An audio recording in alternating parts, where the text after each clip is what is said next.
Hello everyone, हम कर रहे थे एशियंट हिस्ट्री और लास्ट लेक्चर में हमने किया था उत्तर वैदिक काल का साहित्यिक स्रोत और पुरातात्विक स्रोत। ठीक है, तो आज का हमारा टॉपिक क्या रहेगा? उत्तर वैदिक कालीन राज्य संरचना यानी कि लेटर वैदिक स्टेट स्ट्रक्चर क्या था।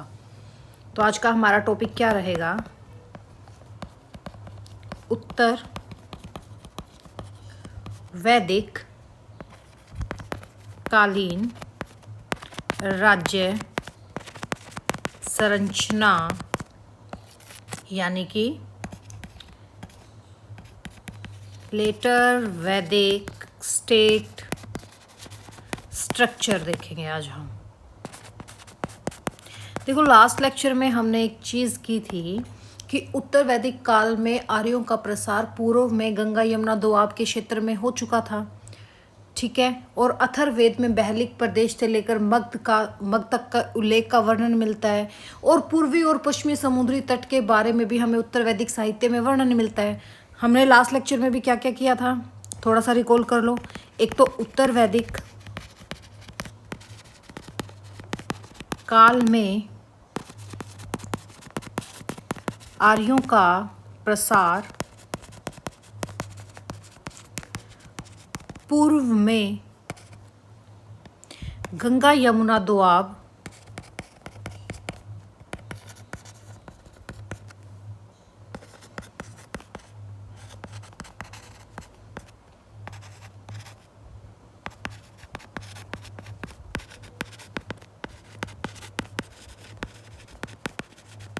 कि उत्तर वैदिक काल में आर्यों का प्रसार पूर्व में गंगा यमुना दोआब के क्षेत्र में हो चुका था। और हमने क्या देखा था कि अथर्ववेद में हमें क्या देखने को मिलता है? अथर्ववेद में हमें देखने को मिलता है कि आर्य बहलीक प्रदेश से लेकर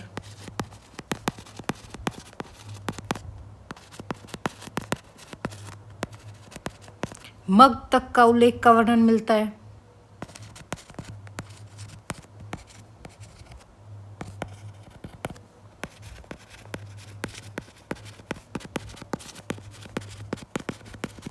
और क्या था?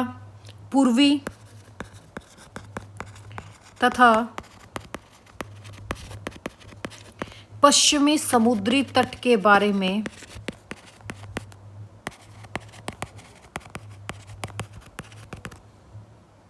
भी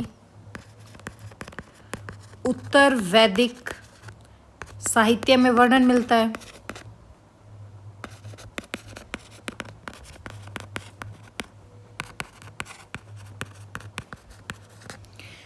जो हमारा उत्तर वैदिक काल था, इस काल में क्षेत्रीय राज्यों का उदय हो चुका था और कहीं कहीं हमें गणराज्यों का भी वर्णन देखने को मिलता है। तो हम नेक्स्ट पॉइंट क्या कह सकते हैं कि जो हमारा उत्तर वैदिक काल है, यानी कि इस काल में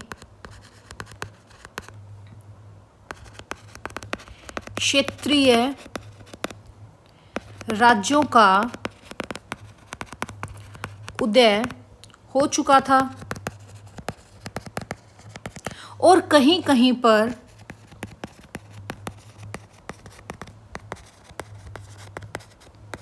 गणराज्यों का भी हमें वर्णन देखने को मिलता है।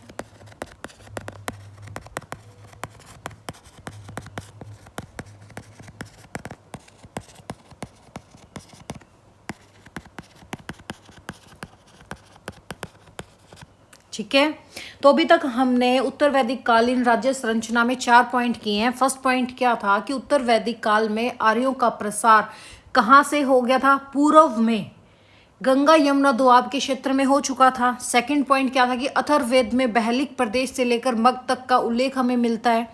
थर्ड पॉइंट क्या किया कि पूर्वी और पश्चिमी समुद्री तट के बारे में भी उत्तर वैदिक साहित्य में हमें वर्णन देखने को मिलता है। फोर्थ पॉइंट क्या किया कि इस काल में, उत्तर वैदिक काल में, क्षेत्रीय राज्यों का उदय हो चुका था और कहीं कहीं हमें गणराज्यों का भी वर्णन देखने को मिलता है। नेक्स्ट इसमें हम क्या पॉइंट करेंगे कि जो उत्तर वैदिक काल था, इस टाइम में राज्य और साम्राज्य अस्तित्व में आए, क्योंकि जब गणराज्य, क्षेत्रीय राज्य, इनका उदय हो चुका था, क्षेत्रीय राज्यों का भी, गणराज्यों का भी, तो ऑब्वियस बात है कि इस टाइम पीरियड में राज्य और साम्राज्य भी अस्तित्व में आएंगे। राज्य साम्राज्य अस्तित्व में आए, क्यों आए? क्योंकि छोटे छोटे कबीले आपस में मिल गए थे। ठीक है, वो भी हम आगे करेंगे, लेकिन अभी ये पॉइंट करो। हम क्या कहेंगे कि इस काल में, उत्तर वैदिक काल में राज्य और साम्राज्य अस्तित्व में आए,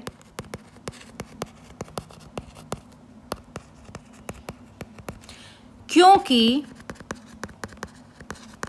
छोटे छोटे कबीले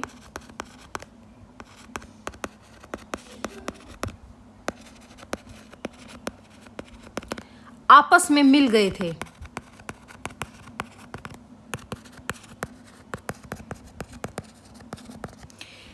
यहां पे हमने देखा कि उत्तर वैदिक काल में राज्य और साम्राज्य अस्तित्व में आए, छोटे छोटे कबीले आपस में मिल गए थे। जब साम्राज्य अस्तित्व में आ ही गए हैं तो साम्राज्य का कोई संस्थापक भी होगा। जो वो साम्राज्य का संस्थापक होता था उसे हम क्या बोलते थे? उसको सम्राट बोला जाता था। सम्राट किसको बोला जाता था? जो साम्राज्य का संस्थापक होता था, जिसके अधीन छोटे छोटे राज्य होते थे। ठीक है, तो हम नेक्स्ट पॉइंट में क्या लिखेंगे कि साम्राज्य का संस्थापक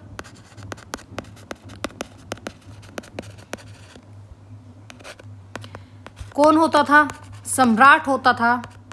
और इस सम्राट के अंडर, इसके अधीन अन्य छोटे छोटे राज्य होते थे। किसके अंडर होते थे छोटे छोटे राज्य? सम्राट के अंडर। और साम्राज्य का संस्थापक कौन होता था? आपका सम्राट होता था। अब जो राज्य है, छोटे छोटे राज्य, इनको भी संभालने के लिए कोई चाहिए था। इनको संभालने के लिए किसका यूज किया गया? राजा शब्द का यूज किया गया। किस चीज का यूज किया गया? राजा शब्द का यूज किया गया, जो छोटे छोटे स्वतंत्र राज्यों का प्रतीक था। और जो ये राजा शब्द था, ये भी किसके लिए यूज हुआ? जो सम्राट के अधीन सामंत होते थे।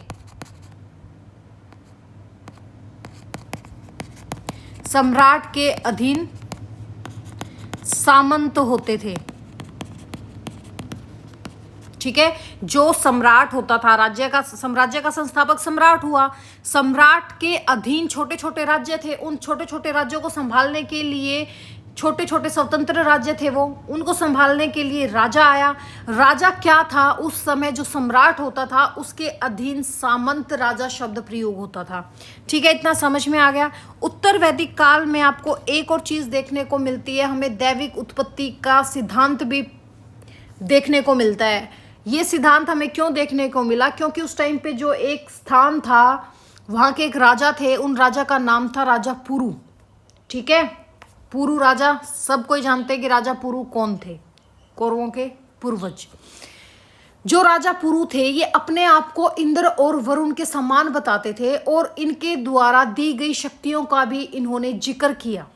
ठीक है, तो हम क्या कह देंगे कि उत्तर वैदिक काल में, इस काल में राजा के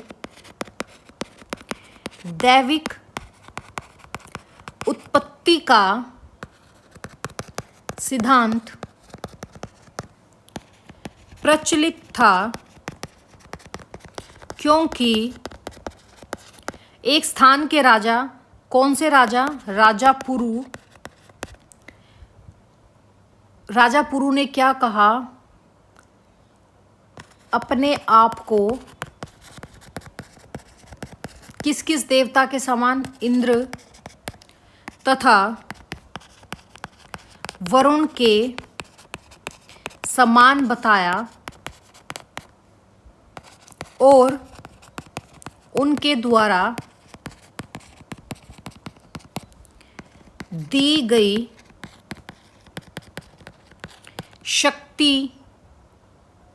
शक्तियों का जिक्र मिलता है उत्तर वैदिक काल में। और जो हमारी संहिताएं थी, ग्रंथ थे, उनमें भी आपके 2 यज्ञों का वर्णन मिलता है, जैसे वाजपेयी यज्ञ, राजसूय यज्ञ। इस ये दोनों यज्ञ करने के बाद राजा खुद को प्रजापति कहने लगता था। यानी कि प्रजापति शब्द का जिक्र हमें कब मिलता है संहिताओं और ग्रंथों में, जब वो राजा वाजपेयी और राशु यज्ञ कर लेता था। इसके बाद राजा खुद को क्या डिक्लेयर कर देता था कि मैं प्रजापति हूं। ठीक है, तो नेक्स्ट पॉइंट में हम क्या लिखेंगे कि संहिताओं तथा ग्रंथों में भी वाजपेयी यज्ञ तथा राजस्व यज्ञ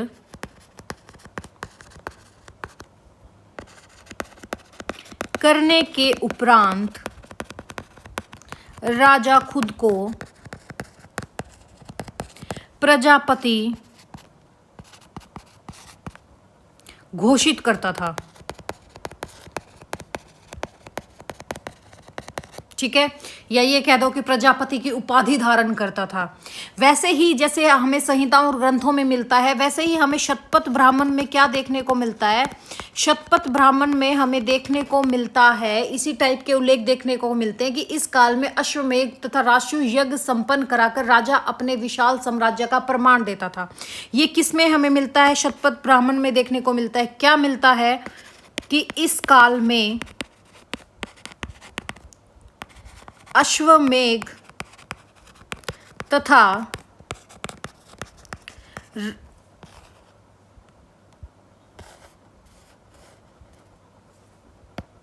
एक सेकेंड, अश्वमेध तथा राजस्व यज्ञ संपन्न कराकर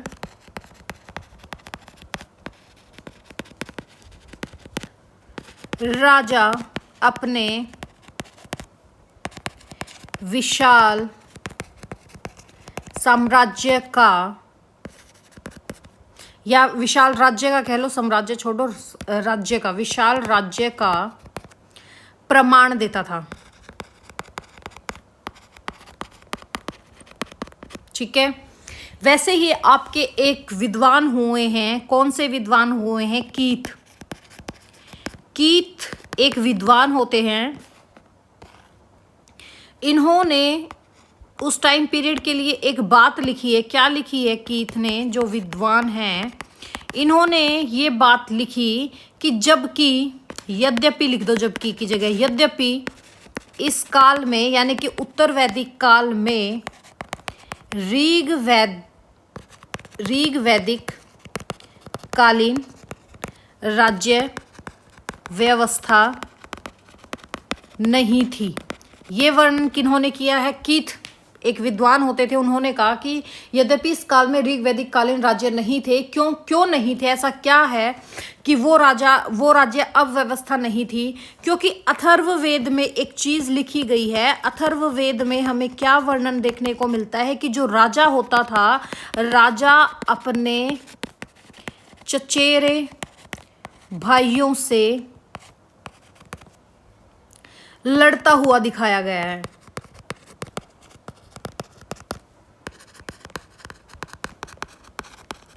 गद्दी के लिए। तथा जो अनार्य होते थे, आर्य किनको बोलते थे, अनार्य वो होते थे जो आर्य समाज को जो आर्यंस नहीं होते थे। आर्यंस को छोड़ दो, आर्य समाज तो मेरे मुंह से निकल गया, सॉरी। जो आर्य नहीं होते थे, आर्य, उनके लिए अनार्य शब्द का यूज करते थे। तथा अनार्यों से युद्धों का भी उल्लेख मिलता है।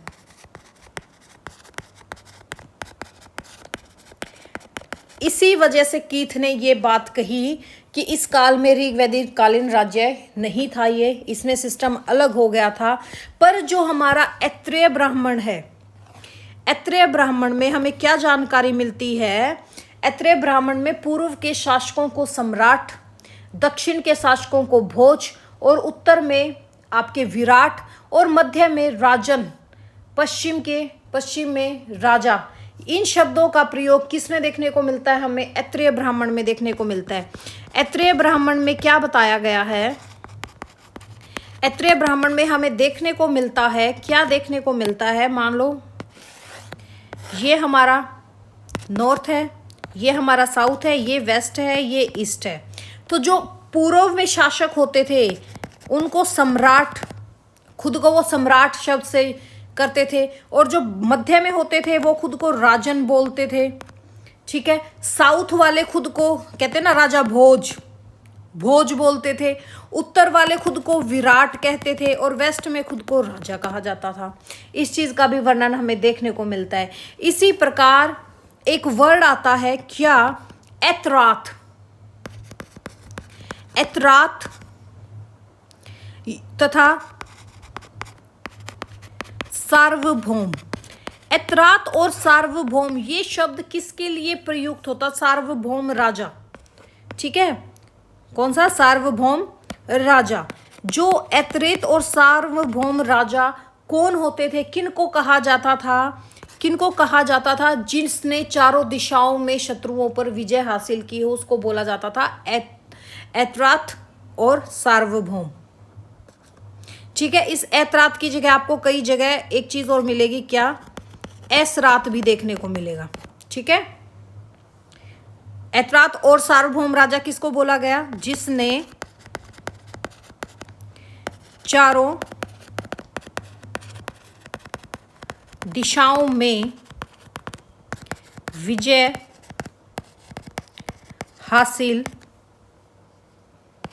की हो। ठीक है, उसको एतरात या एसरात या सार्वभौम राजा कहा जाता था। और जब ये विजय हासिल कर लेते थे तो विजय के उपलक्ष्य के बाद ये अश्वमेघ यज्ञ संपन्न करते थे, और राशु यज्ञ के दौरान भी याशु यज्ञ करने के बाद ये घोषणा करते थे, वो अपने बल की जानकारी देते थे। ठीक है, तो आप यहाँ पे ये लिख सकते हो कि विजय के उपलक्ष्य के बाद अश्वमेघ यज्ञ संपन्न करवाया जाता था।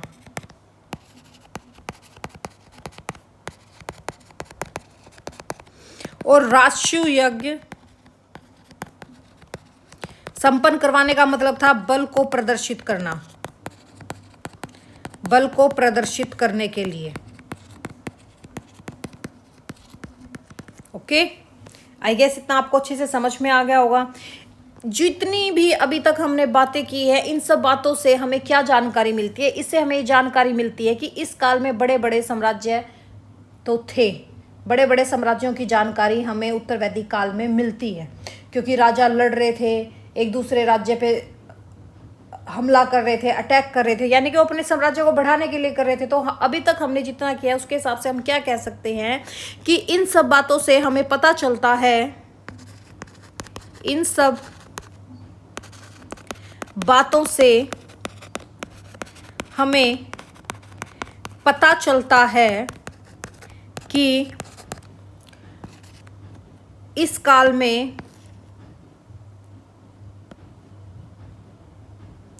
ऐसे लिखो, छोटा बना के लिखेंगे, बड़ी लैंग्वेज यूज नहीं करते। इन सब बातों से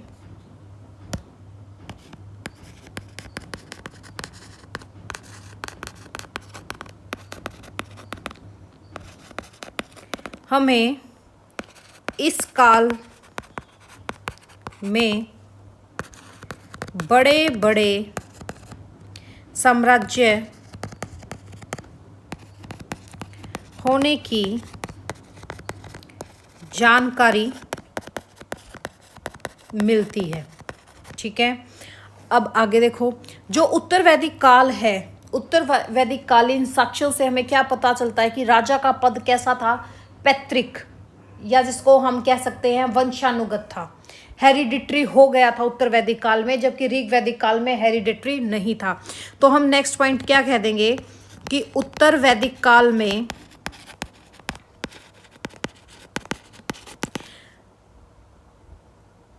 राजा का पद पैतृक हो चुका था, पैतृक कह लो या वंशानुगत कह लो, वंशानुगत था। ठीक है, इस चीज का प्रमाण हमें कहाँ से पता चलता है, शतपथ और ऐत्रेय जो ब्राह्मण हैं, दोनों से ही, शतपथ और ऐत्रेय ब्राह्मण में हमें ये जानकारी देखने को मिलती है कि कई राज्य 10 पीढ़ियों से स्थापित थे। ठीक है, शतपथ और ऐत्रेय ब्राह्मण से पता चलता है कि कई राज्य 10 पीढ़ियों से स्थापित थे। किससे पता चलता है हमें? ये शतपथ ब्राह्मण और ऐत्रेय ब्राह्मण से क्या पता चलता है कि राज्य 10 पीढ़ियों से स्थापित थे। इसके अलावा और हमें क्या मिलता है? हमें एक शब्द मिलता है राजपुत्र। राजपुत्र शब्द, राजपुत्र शब्द का अर्थ क्या होता था? राजा के पुत्र के लिए। राजपुत्र शब्द किसके लिए प्रयुक्त होता था? राजा के पुत्र के लिए यह शब्द प्रयुक्त होता था। कौन सा शब्द प्रयुक्त होता था? राजपुत्र। ठीक है। परंतु अगर हम बात करें अगर अथर्ववेद में, अथर्ववेद के एक पथ में राजा के चयन का भी उल्लेख मिलता है। अथर्ववेद में हमें क्या देखने को मिलता है? अथर्ववेद में हमें राजा के चयन का उल्लेख मिलता है। किसमें मिलता है? अथर्ववेद में। इस उल्लेख में क्या दिया गया है? इसमें यह बोला गया है कि प्रजा राजा का चुनाव करती थी। राजा का चुनाव कौन करती थी? प्रजा राजा का चुनाव करती थी। ये उल्लेख हमें किस में मिलता है? अथर्ववेद में मिलता है। पर यह चुनाव किस में से होता था? पर यह चुनाव आपके राजपुत्रों में से होता था। यह चुनाव राजपुत्रों में से ही किया जाता था।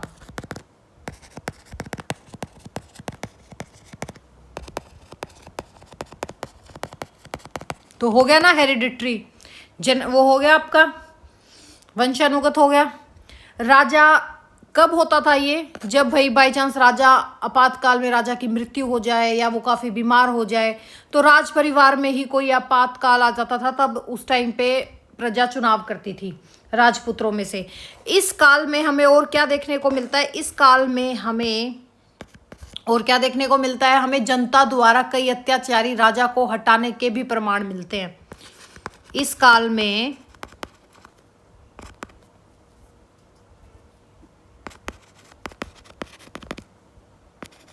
हमें जनता द्वारा कई अत्याचारी राजा को हटाने के भी प्रमाण मिलते हैं। ठीक है। और क्या मिलता है इस टाइम पीरियड में? इस टाइम पीरियड की जितनी भी हमारी रचनाएं हैं इनमें निरंकुश शासकों की घोर आलोचना की गई है। तो हम नेक्स्ट पॉइंट में क्या कह देंगे कि इस काल में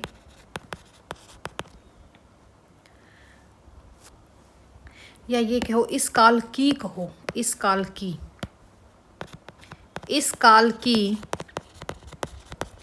समस्त रचनाओं में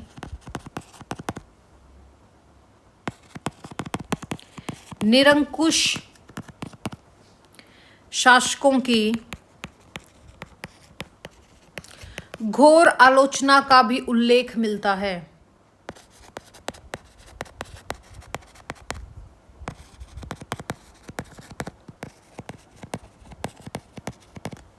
मैं आपको इतना डीपली क्यों करवा रही हूँ? क्योंकि आजकल एग्जामिनर डीपली ही पूछ रहा है आपसे स्टेटमेंट क्वेश्चन।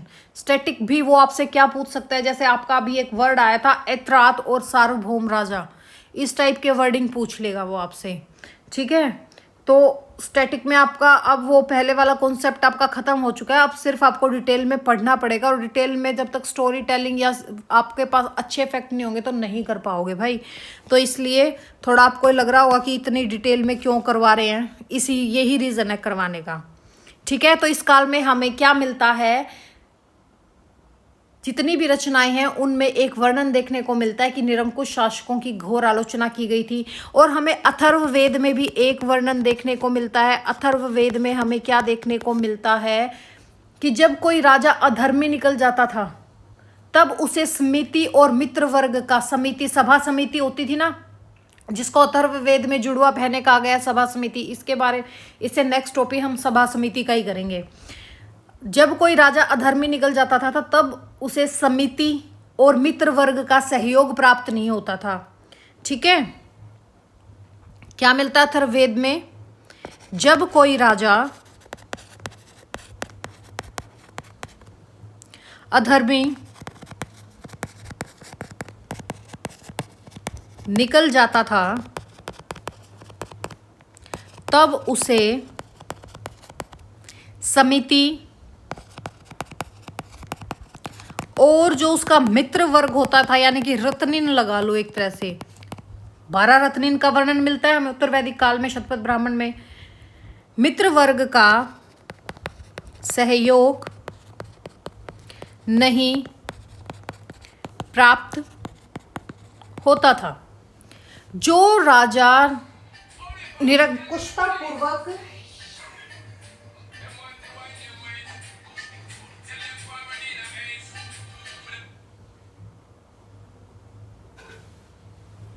चलो भाई, इससे नेक्स्ट का पार्ट हम नेक्स्ट में करेंगे। मेरे को थोड़ा काम आ गया है, करेंगे इससे नेक्स्ट में, थोड़ा सा ही रह गया है तो